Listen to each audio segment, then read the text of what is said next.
Welcome back to Sunrise Daily. Well, today we'll be starting off with developments in Ogun State House of Assembly. We're joined this morning by Honorable Remmy Hassan, who is the Chairman House Committee on Lands. Morning, and thank you for coming on today. Good morning, Timberlake.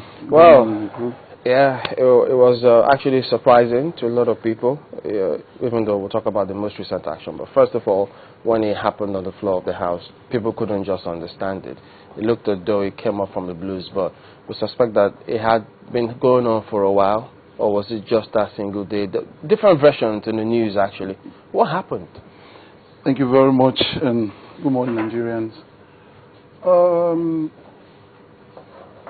In the legislature, you're permitted to have leaning. Okay, permit me. Let's take this report, so you just explain it from there. Take a look. So what may be described as drama played out in Abeokuta. This type of drama is no mere theatrics. It's a fracas amongst the lawmakers. The fray began when 4 members of the House were suspended for what the Speaker and some other members described as anti-House activities. Those members in question are back in the House, led by this man, Honorable Remmy Hassan. If you support that they should be suspended, please say aye. Aye. Again, say nay. The ayes have it, and so on. I also that all of what transpired in the earlier sitting of today is hereby nullified according to all our extant rules and the Constitution of the Federal Republic. The House is hereby adjourned synodal. They have reverted their suspension and in turn suspended the Speaker of the House and other principal officers. The grievances are clear. They are looking for simple majority to ensure that they will amend that law. That is the reason behind the suspension, which we have already reversed. Ogun State people should be put on notice that we are saying no. Out of the 25 members of the House, 14 of them pitched their camp with Remmy Hassan and claiming the simple majority. But for the Honorable Suraj Adekunle-led group, it's a different story. At the point of adjournment, some of them just walked out. This is unparliamentary. This is unruly. And this is, to me, is basically a total disregard, to the institution. It was confusion all the way as a chamber meant for lawmaking today turned into a chamber of troublemaking. Even journalists had their own share of the trouble. They were smoked out with police tear gas. The allegation is high-handedness by the Speaker of the House and his supporters over the membership of the State Tender Board and fraud in the award of contracts. The Ogun State House of Assembly is no stranger to crises of this nature. It appears it's a different issue for the same players. The 2008 crisis, which degenerated so much for several years, leading to the closure of the chambers, violent exchange of words and sometimes punches. But this very one can only pray it will end soon so the House can resume its activities. Sheung Okimbaloye.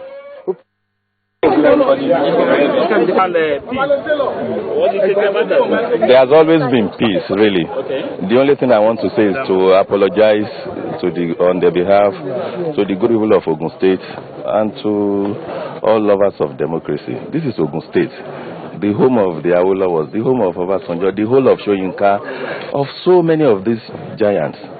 So we cannot afford to descend, that low. We're sorry. So. Thank you. All happening quick and fast there. You saw how. Is it a truth? We'll find out from her. You feature prominently in both scenarios. Continue. What happened? Once again, let me foresee that the prayer of your correspondent there is beginning to get answers. Quite a lot of what happened there, we've already gone past that with the truths that we got yesterday. But that notwithstanding, we can still appraise some of what actually came up, because the truth actually was meant for us to be able to resume plenary in the business of the legislature, so that the issues that are in contention can now be critically looked at. Okay. Like I was saying earlier, in a legislature, you are permitted to have leaning along party lines, leaning along tribal lines, leaning in some advanced world like America, along racial lines, like the Black Congressional Caucus. But such leanings develop into a formidable group that are called caucuses.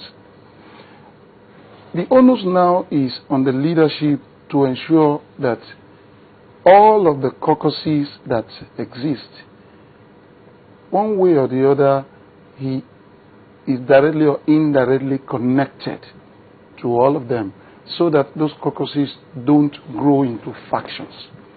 Because if they grow into factions, somebody will be the target at any point in time that the factions will now be after.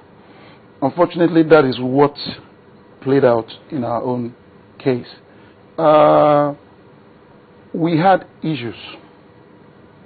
Those issues, ordinarily, the mechanism provided for us to resolve them. But we were beginning to see that those laid down rules and procedures were being subverted, and we were no longer comfortable. And of course, when such come up, you will now begin to read in between the line suspicion, suggesting that someone has ulterior motives. And of course, there are issues also coming up in the press, insinuating that some of us have been penciled down for suspension and what have you. When I looked at it, I just disregarded it as a rumor that with the kind of caucus we have, it's going to be practically difficult, if not impossible, for any suspension to sail through. So we were confident that nothing of such will play out. If I may come in here, what are the issues that could be so grave or so bad as to cause you guys to forget the place of honor? I heard you yesterday when you were talking about honor, and indeed I felt very, very bad, because you ordinarily would have expected decorum in the hallowed chamber. But I must let you know something. What happened in our chamber on that fateful Tuesday was ordinarily avoidable if due process had been followed. The process of... Sorry, who is following the due process? All of us, both those of us on the floor and the man in the chair. It's a combination of everybody. We have our role as members on the floor, and of course the speaker also has his, as being the presiding officer in the chair. Everybody has a set of rules provided for in the Constitution, in our standing order, in our extant laws, and also by conventions that we have adopted. So when we are abreast with all of that, you are confident that what ought not to be cannot be, especially based on those set of rules. But when you now begin to see that what ought not to be is beginning now to want to be or be, you are expected as a lawmaker that is worth your salt to speak up or remain voiceless and irrelevant. The issue actually was about the tenders board of the House.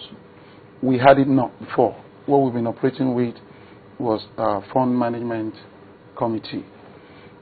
But of course, there was a petition to some anti-graft agencies, and when there was no substance in that petition, as it were, we were advised that the fund management committee should not also be the same committee that will do the award of contracts, that we should have a tenders board based on provisions of the Procurement Act. And we had no such practice before, but having been that advised, we had to quickly put that in place. The Select Committee of the House is the committee that constitutes committees. So the committee met and constituted a committee. The tenders board committee. And of course,